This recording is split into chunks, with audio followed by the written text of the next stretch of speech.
शाहिंदे ताहिर को जाते हुए रोकती है। वो उससे कहती है तुम आखिर ऐसा क्यों कर रहे हो नूरे के साथ? नूरे ने क्या कुछ नहीं किया तुम्हारे लिए, वो तुम्हारे लिए कितना इंतजार किया उसने। बस मेरा सब्र खत्म हो गया अम्मी, मैं नूरे के साथ नहीं रह सकता। क्या तुम ये सब कुछ यास्मीन की वजह से कर रहे हो? तुम उससे भी प्यार करती हो। मैं उससे प्यार करता हूँ, मैं उसी के पास ही जाऊँ, मैं नूरे के साथ नहीं रह सकती। ये कहकर वो ताहिर वहाँ से चला जाता है। पीछे से नूरे साहिब आ जाती है और कहती है देखा, मैंने तो कहा था ना आपसे, आपका बेटा मुझे धोखा दे। तुम जैसी लड़की को तो वो धोखा देगा ही ना। अपनी हरकतें ठीक करो, तुम अपने आप को ठीक करो तो तुम्हारा शोर भी तुम्हारे पास रहे। जाएं जाके अपने बेटे को मनाए, वरना मैं आपके साथ जो करूंगी ना आपको पता लग जाएगा। हिंदे कहती है दिल तो कर रहा है, तुम्हारे सारे बात चीजें हमारे हाथों से निकलती जा रही हैं। जल्द से जल्द इस लैला का और उसका नान का काम तमाम करना होगा। तुम्हें मैंने एक काम दिया था ताहिर के लिए, ताहिर को उस लड़की को फंसाने के लिए बुलाओ, उसको मनाओ इस काम के लिए और जल्द से जल्द इस एलिफ का काम निपटाओ। उसके बाद हम लोग लैला और केनान इन दोनों का काम तमाम करेंगे। वो लड़की मेरे काम में बहुत टांग अड़ा रही है। इससे पहले कि पानी सर से ऊपर हो जाए, हमें कुछ ना कुछ करना ही होगा और ये काम मैं तुम्हें दे रहा हूँ, इसको जल्द से जल्द खत्म करो, समझे तुम? यास्मीन यहाँ पर आती है मुराद के पास मिसअंडरस्टैंडिंग को दूर करने के लिए। उसके लिए चॉकलेट्स लेके आती है और साथ में टिकट्स लेके आती है मूवी के लिए। वो लाकर मुराद को पकड़ाती है। मुराद कहता है सबकी कोई जरूरत तो नहीं थी, वैसे मैं यहाँ पर मिसअंडरस्टैंडिंग दूर करने आई हूँ, मुझे लगता है तुम मुझसे दूर दूर रहने लग गए हो। हाँ तो क्यों ना रहूँ, तुम अपने बॉयफ्रेंड के साथ क्यों नहीं जाती हो मूवी देखने? मैं ये हमारे लिए लेकर आई हूँ, मैं उसके साथ क्यों जाऊँ? शादीशुदा हो, मेरा उससे कोई लेना देना नहीं है। हाँ वो शादीशुदा है, पर इसमें ऐसा क्या हो गया? इसे सबकी जरूरत नहीं थी, ये थोड़ा कुछ और फैशन हो गया। मैं तुम्हारे से बिल्कुल भी मिसअंडरस्टैंड नहीं हुआ, हम लोग दोस्त हो या कुछ भी हो, मुझे इस चीज़ से कोई फर्क नहीं पड़ता। यास्मीन ये कैसी बातें कर रहे हो मुराद? मेरे ख्याल से तुम मेरे गलत बात का गलत मतलब ले गए हो। चॉकलेट खाता है और यास्मीन गुस्से से वहाँ से चली जाती है। ये जाने के बाद मुराद कहता है क्या तुम्हें लगता है मैं तुम्हारी बातों में आ जाऊंगा? इतना आसानी से नहीं मैं फंसने वाला। मुराद को पक्का लगता है कि यास्मीन और ताहिर के बीच कुछ है। यहाँ पर केनान की गाड़ी उसके घर के बाहर खड़ी होती है। उसकी एकदम आंख खुलती है तो वो अपनी गाड़ी में होता है। उसको कुछ याद नहीं होता कि थोड़ी देर पहले वो अपनी माँ के पास था और एकदम से यहाँ पर कैसे आ गया। उठते ही नवीन को कॉल करता है, उनसे पूछता है कि अम्मी देखिए मुझे अब कुछ याद नहीं है कि मैं आपके पास से यहाँ पर कैसे आई। बेटा ऐसा कोई बात नहीं है, बिल्कुल ठीक है, तुम बिल्कुल ठीक हो, ऐसी कोई मसला नहीं, परेशान मत हो। फोन बंद करने के बाद नान यहाँ पर मुराद को फ़ोन करता है और उसको यहाँ पर मिलने के लिए बुलाता है। यहाँ पर इंस्पेक्टर रफीक लैला को उसके बाप की रिपोर्ट ला के देता है। अकरम की ऑटोप्सी रिपोर्ट आ चुकी होती है, प्लस रिपोर्ट को देख रही होती है। ताहिर यहाँ पर लैला के पास आता है ये जानने के लिए कि उसका डैड के कातिल का कुछ पता लगा या डैड के कोई सुराग मिला। उससे कहती है अगर मुझे कुछ मिलेगा मैं तुम्हें बता दूंगी, तुम फिक्र मत करो। लैला से बात करके जाने ही वाला होता है कि इतने में दिखाते हैं कि एलिफ आ जाती है और ताहिर जब एलिफ को देखता है तो उसकी आंखें फटी की फटी रह जाती है। यहाँ पर लैला से बात कर रही होती है कि मैं यहाँ पर से गुजर रही थी तो मैंने सोचा आपसे मिलती भी जाऊँ। अभी तक उसको गौर से देख रहा होता है। लैला के पास वो आती है और गले लग जाती है उसके। ताहिर लैला से मिलके उसके कमरे से बाहर को यहाँ पर याद आता है कि कैसे गुखान ने एलिफ की तस्वीर उसको दी थी, ये कहकर कि उसके बॉस की बेटी भाग गई है, ढूंढना है। निकल के ताहिर गुखान को कॉल करता है कि वो उससे मिलना चाहता है। गुखान खुश हो जाता है कि अच्छा ताहिर खुद मेरे पास चल के आ रहा है, मेरा काम तो आसान हो गया। रात आता है केनान की तरफ, उसको बता रहा था यास्मीन के बारे में। जिस दिन वो यास्मीन के घर गया था वहीं था। यास्मीन ताहिर को देख रही था और ताहिर मुझे गुस्से से देख रहा था। उन दोनों के बीच कुछ है। यास्मीन मुझसे कैसे छुपा सकती है सब? ताहिर वो आदमी तो मुझे बहुत अजीब लगा है। वो आई थी मुझसे सॉरी करने के लिए। अब केनान कहता है मैं तुमसे कोई बात करना चाहता हूँ, मेरे बहुत पुराने दोस्त हो, हम दोनों ने साथ हर चीज देखी है, दुख भी सुख भी। तुम मेरे बारे में हर चीज जानते हो और मैं भी तुम्हारे बारे में हर चीज जानता हूँ। मेरे भाई जैसे हो। हाँ मैं तुम्हारा भाई जैसा हूँ। मुझे बताओ आखिर क्या हुआ है? मुझे पता नहीं क्या होता जा रहा है अजीब सा, कि मुझे कुछ याद नहीं रहता। कभी कभार तो मैं एक एक दिन की बात भूल जाता हूँ। याद है मैं तुम्हें बताया था कि लैला को मैंने किस किया? यकीन करो मुझे नहीं याद मैंने लैला को कब किस किया। मैनिफेस्टो, दिल का मैनिफेस्टो, मुझे नहीं याद कि मैंने वो कब पढ़ा। मेरे साथ बहुत अजीब होने लग गया है। डॉक्टर के पास गया था लेकिन तब भी बिल्कुल ठीक आया। देखो केनान आखिर ये सब कुछ कैसे हो सकता है? मेरी बात सुनो, कोई अच्छे डॉक्टर के पास जाओ, टेस्ट कराओ, हो सकता कोई प्रॉब्लम हो। नहीं मैंने सब कुछ करा लिया, मुझे समझ नहीं आ रही कि आखिर मेरे साथ क्या हो रहा है। मैं चाहता हूँ कि मैं सब कुछ लैला को बता दूँ। मैं लैला से बहुत प्यार करता हूँ। मैं नहीं चाहता कि लैला मेरे बारे में कोई धोखा रखे या मेरे बारे में उसको हर चीज़ पता होनी चाहिए। वो कहता है मुराद कि मुझे लगता है कि तुम्हें लैला को ये बात नहीं बतानी चाहिए, तुम वक्त के साथ ठीक हो जाओगे। तुम मेडिकेशन लो, डॉक्टर के पास जाओ, कुछ ठीक हो जाएगा मेरे दोस्त, तुम परेशान मत हो। जल्दी कुछ भी करके उनका दोबारा से इलाज शुरू कराना होगा। इस दौरान आज मेरी दुआन से बात हुई, मुझसे कहा कि हमें लैला और केनान दोनों की मदद करनी होगी, उनकी हेल्प करनी होगी। खतरे में उनके पीछे कोई लगा हुआ है। लेकिन मुझे नहीं लगता कि इतना सब कुछ होने जाने के बाद वहाँ पे यकीन करना चाहिए। पर लैला केनान दोनों बातें कर रहे होते हैं। उससे कहती है मैं जल्द से जल्द सब कुछ ठीक करना चाहती हूँ। कहते हैं तुमसे बहुत प्यार करता हूँ, खोना नहीं चाहता। कहती है कि मुझे जल्द से जल्द सब कुछ ठीक करना, अपने डैड के कातिल को ढूंढना है। दूसरी तरफ खान किसी से कॉल पे बात कर रहा होता है। ताहिर के आते ही वो कॉल रख देता है और पीछे मुड़ पर दिखाते हैं। दरवाजा बंद करने के बाद ताहिर उसके सर पे गन रख देता है। वो कहता है चुपचाप यहाँ बैठ जाऊँ तो मैं तुम्हें मार दूंगा जान से। खान कहता है आखिर तुम ये क्या कर रहे हो ताहिर? ताहिर क्या कर रहे हो, मुझे छोड़ो। फिर उसको कुर्सी पे बिठाता है और उसके हाथ बांध देता है और हाथ बांध देने के बाद वो जाकर दरवाजे को भी ताला लगा देता है। फिर उसके पास आके कहता है कि तुमने मुझसे झूठ बोला सिखाता है। तो वो कहता है तुमने मुझसे कहा तुम्हारी बॉस की बेटी है, तो ढूंढ के लेकर आना। इन लोगों ने उसके साथ ज्यादती की है और सब बहुत बुरा किया और तुम मेरे से क्या कराना चाहते थे। गुखान से बात कर ही रहा होता है कि इतने में निजाती की कॉल आ जाती है गुखान को। कहता है चुपचाप बैठ के बात करो इससे। गुखान से कह रहा होता है मेरा काम किया कि नहीं, को उस केस में फंसाकर सारा इल्जाम उस पर लगा देना, मामला जल्द से जल्द खत्म करो। कॉल बंद हो जाती है, उसको देखता रह जाता है। वो कहता है क्या तुम ये सब कुछ कराकर सब कुछ मेरे पे डाल देते? मैंने तुम्हें अपना भाई समझा था, भाई तुम्हें मैंने अपना भाई कहा था, आखिर तुम मेरे साथ ऐसे कैसे कर सकते हो? कैसे कर सकते हो तुम मेरे साथ ऐसे? इसका गुनाह हर चीज़ का इल्ज़ाम तुम लोग मेरे पे लगा देते, आखिर तुम लोग कैसे लोग हो? आखिर उसको मारने की कोशिश करता है लेकिन उसको मारता नहीं है, बल्कि गुस्से में उस पर गन मारता है उसके सर के ऊपर और वो कान यहाँ पर बेहोश हो जाता है। कान लैला को बताने ही वाला होता है उसकी बीमारी के बारे में ही बेल बज जाती है। लैला कहती है आखिर इस टाइम कौन आ सकता है? उठ के दरवाज़ा खोलती है तो सामने ताहिर खड़ा होता है। लैला कहती है ताहिर तुम यहाँ पर इस टाइम क्या कर रहे हो? सब कुछ ठीक तो है ना? इंद्र को निजाती की कॉल आती है। वो चुपके से बाहर निकलती है फ़ोन सुनने के लिए। निजाती उससे कहता है कि बेटी काम में टांग अड़ा रही है, उसको संभालो। कहती है कि मैं बहुत सारे काम में फंसी, बहू ने हमारी बातें सुन ली थी, ब्लैकमेल कर रही है, इसलिए वजह से मैं फंसी हुई हूँ इस काम में। चाहो तो मुझको ठिकाने लगा देते हैं लेकिन अपनी बेटी को संभालो तुम। ठीक है मैं सब देख लूँगी।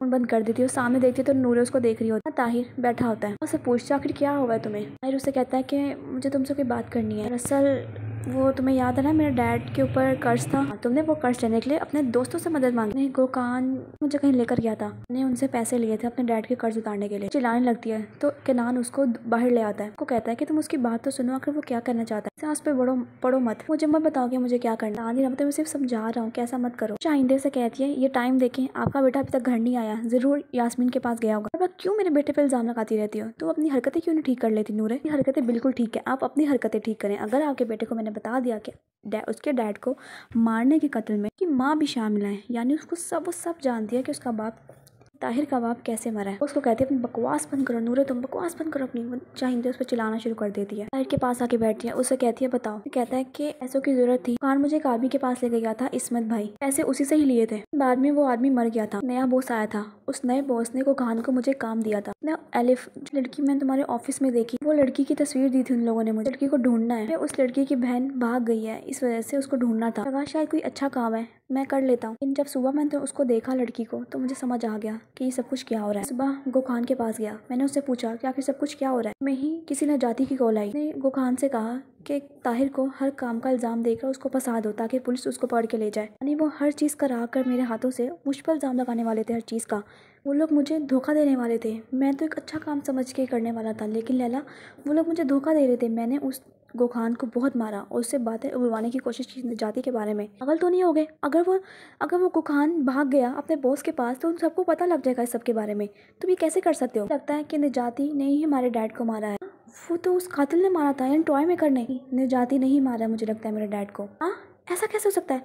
ताहिर गुस्से में उठता है और उसे कहता है कि मैं उनको छोड़ूंगा नहीं, जान से मार दूंगा उन लोगों को।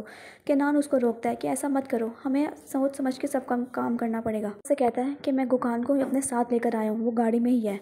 वो लोग बाहर जाते हैं भागकर, तो बाहर जाते हैं तो देखते हैं कि गोखान गाड़ी के अंदर ही होता है। कहती तुम ऐसे कैसे कर सकते हो ताहिर, तुम पागल तो नहीं हो गए हो? फ़ोन में प्रोसिक्यूटर को बताना होगा। हम कहते तुम फ़ोन मत करो, मैं करता हूँ, केस हटा दिया है। अपने बाप को कॉल करता है तो रान फ़ोन उठाता है तो केनान कहता है कि डैड आपकी बहुत ज़रूरत है, हमें जल्दी से ऑफिस आए। रान उसको बताता है नवीन को कि केनान ने ऐसे मुझे कहा। कहती है कि आखिर कुछ हो तो नहीं गया, आखिर ये सब क्या हो रहा है, मुझे कुछ समझ नहीं आ रही, मैं भी चलूँ तुम्हारे साथ। रान कहता है कुछ नहीं होता, मैं जा रहा हूँ ना, तुम्हें जाके बताता हूँ मैं क्या हुआ है। रान ताहिर से कहते हैं ताहिर मैंने कुछ नहीं किया, मुझे जाने दो। आखिर तुम ऐसा कैसे कर सकते हो? तुमने भाई के साथ मुंह बंद रख, अगर मुझे पता लगा मेरे बाप के कत्ल में तू भी शामिल था तो मैं तुझे अपने हाथों से मारूंगा, समझा? तू बंद करके यहाँ बैठा रहा चुप करके। ताहिर उसको बोलता है यहाँ अंदर। तो रान उससे कह रहा था आखिर तुम ऐसा कैसे कर सकते हो बिना मुझे बताए? केस तुम्हारा नहीं रहा, तुम क्यों उसके पीछे पड़ गई हो? ये नहीं जाती, हो सकता है मेरे बाप को मारा हो, मैं कैसे चुप करके बैठ सकती हूँ? चुप कर जाता है। खान को अंदर बुलाया जाता है। गोखान से पूछती है भाई के साथ क्या कर रहे थे? मेरे भाई को तुम लोग ने जानबूझ के अप्रोच किया था। निजाती सर ने कहा था कि ताहिर से दोस्ती बनाओ कि तुम उससे काम करवा सको और उसको फंसा सको। मैं ऐसा ही किया जैसा उन्होंने मुझे कहा। ये एलिफ ये केस में भी निजाती सर ही शामिल है। कैसे मान सकते हैं इस बारे में? सबूत है? पास कोई सबूत नहीं है, लेकिन हाँ एक सेफ है जिसमें उन्होंने सब तस्वीरें रखी होती है केस के बारे में। सेफ वो आपको मिल जाए तो आप लोग उनके सबूत ले सकते हैं उनके खिलाफ। मेरे डैड को तो तुम जानते होगे, उसको भी निजाती नहीं मारा है। वो घबरा रहा होता बताते हुए, उसका कॉलर पकड़ लेती है, उसको धमकाती है कि मुझे बताओ। कहता है हाँ उन्होंने ही मारा है, तुम तुम भी शामिल थे क्या उसमें? मुझे नहीं पता। कैसे मारा उन्होंने मेरे बाप को? नहीं पता कुछ भी इस बारे में। तो ये बताया गया था कि उन्होंने ही आपके बाप को मारा है। फाइनली लैला को ये तो पता लग गया कि उसके बाप का कातिल कौन है आखिर। लैला गहरी सांस लेती है अपने डैड को याद करके। न्यूज में दिखाते हैं कि निजाती पकड़ा गया। न्यूज देखकर शाहिंदे परेशान हो जाती है, घबरा जाती है, कहती है वाह वाह बहुत जल्दी पुलिस आपको भी लेने आएगी। आप इस उम्र में बूढ़ी हो गई, जेल में करेंगी क्या है बताएं तो सही। दूसरी तरफ लैला एलिफ के साथ होती है, उसको हौसला दे रही होती है। यहाँ पर नूरे कहती है कि देखना बहुत जल्दी आपके बेटे को भी मैं बता दूंगी। और दूसरी तरफ दिखाते हैं कि नूरे करती है ताहिर को फोन। उसकी कॉल नहीं उठाता और कहता है तुम्हारा काम भी बहुत जल्द तमाम कर दूंगा। वो यहाँ पर मुराद से मिलने आता है ताहिर। मुराद उसको बैठने का कहता है। वो आकर उसको कहता है तुम मुझे जानती तो हो? हाँ मैं जानता हूँ, तुम यास्मीन के एक्स हो और अभी शादीशुदा हो। शादीशुदा था, अब मैं बहुत जल्दी नूरे से जान छुड़ाने वाला हूँ। तुमसे कहने आया हूँ कि अगर तुम्हारे यास्मीन में कुछ है तो नहीं ना, हो भी तो तुम्हें इससे क्या मतलब है। मैं यास्मीन से बहुत प्यार करता हूँ और बहुत जल्दी मैं उसके पास जाने वाला हूँ। मुझे यकीन है ये सुनकर वो भी खुश होगी। ऐसा कैसे लग सकता है कि यास्मीन इस बारे में खुश होगी? तुमसे सिर्फ यही कहना था। तो यास्मीन भी तुमसे प्यार करती है और तुम भी। ठीक है मैं पीछे हट जाऊंगा, लेकिन अगर ऐसा कुछ नहीं है तो मैं नहीं चाहता कि तुम यास्मीन के इर्द गिर्द मत लाओ।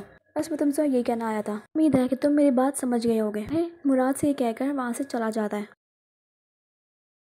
के जाते हुए रोहित वहाँ पर आ जाती है। वो मुराद से कहती है मैंने तुम्हें कितने दफा कहा है कि किसी अहले गहरे को ऑफिस में मत घुसाया करो। कौन था? कोई था। जा रहा हूँ। तुम कहाँ जा रहे हो? न्यूज़ ब्रॉडकास्ट होने वाली है, तुम नहीं जा सकते, बहुत सारा काम है। तुम ऐसे कैसे जा सकते हो? तो मतलब अब सुकून लेने के लिए मुझे भी केनान की तरह रिजाइन करना पड़ेगा।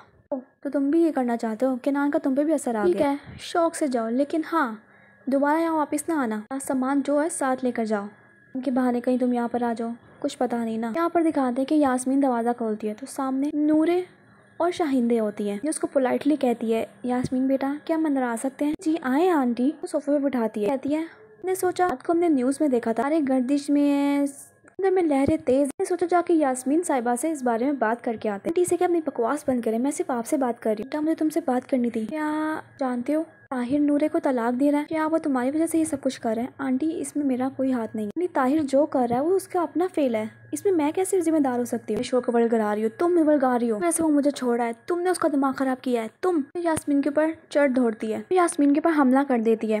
मैंने बड़ी मुश्किल से उसको पकड़ के दरवाजे से बाहर निकालती है। देखिए हालत ख़राब हो जाती है, वो इतना रो रही होती है। वो उसे कहती है कि मुझे माफ़ कर दो प्लीज़ यास्मीन बेटा, मुझे माफ़ कर दो, मैं ऐसा नहीं चाहती थी। नूरे मुझे बहुत ब्लैकमेल कर रही है, मुझे इसके मेरा जीना हराम करके रखा हुआ है, मुझे माफ़ कर दो प्लीज़, मजबूर हूँ, सिर्फ इसके कहने पे मैं यहाँ पर आई थी। लैला को कुछ मत बताना इस बारे में। दिखाते हैं कि केनान अपने घर में बैठा होता है और वहाँ पर ही ला जाती है। वो उसको देखती है मुस्कुरा कर।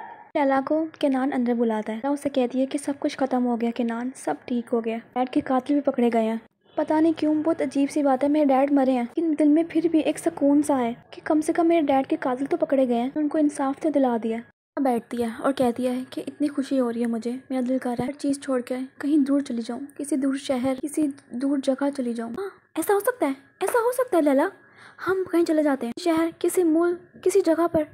पेरिस कैसा रहेगा? इटली भी जा सकते हैं हम लोग। क्या बातें कर रहे हो लैला? ऐसा हो सकता है, हम सब कुछ छोड़कर वहाँ पर जा सकते हैं, सुकून की जिंदगी गुजार सकते हैं। तुम होगी, मैं होंगे, हमारे बच्चे होंगे। मैं तुमसे कुछ कहना चाहता हूँ, क्या तुम मुझसे शादी करोगी? लैला मैंने तुम्हारे लिए कुछ और सोचा था। वो जल्दी से भाग कर जाता है और रिंग लेकर आता है, खुद से ही बनाता है। वो शादी करोगी? थोड़ा रोमांटिक टाइप सोचा था, लेकिन टाइम मुझे लगता है कि हमें फैसला कर लेना चाहिए। लैला मुझे शादी करना चाहता हूँ, मैं तुमसे तुम्हारे साथ खुश रहना चाहता हूँ। लैला तुमसे बहुत प्यार करता हूँ, बहुत ज़्यादा, मैं तुम्हारे बगैर नहीं रह सकता। लैला लैला हंस रही होती है उसकी बातों पे, खुश हो रही होती है उसकी बातें सुन सुनकर। कहती है मैं तुमसे बहुत प्यार करती हूँ, मैं तुम्हारे बगैर नहीं रह सकती हूँ। खान कहता है कि मैं तुम्हें बता नहीं सकता कि मैं तुमसे कितना प्यार करता हूँ। लैला को फिर अपने बारे में बताने लगता है, अपनी हेल्थ कंडीशन के बारे में। मैं सब जानती हूँ, कुछ नहीं सुनना, तुम मेरे पास रहो, मेरे साथ रहो। सुबह होती है, लैला कहती है उठ जाओ केनान, ऑफिस भी जाना है। आता है कि केनान लैला के जाने के बाद नीचे आता है, दरवाजे पे कोई आता है, केनान के लिए कुछ आया होता है। बंदा कहता है किसी दुआन के आदमी ने आपके लिए कुछ भेजा है। केनान कहता है ये दुआन कौन है? वो उस एनवलप को अपने टेबल पे ही रख देता है और दिखाते हैं कि वो खोलता नहीं है, वो वहाँ पड़ा होता है। इतने में ही एपिसोड खत्म हो जाती है। ओके फिर मिलते हैं नेक्स्ट एपिसोड में। दुआन ने इसमें क्या भेजा होगा नेक्स्ट एपिसोड में पता लगेगा। Okay bye bye.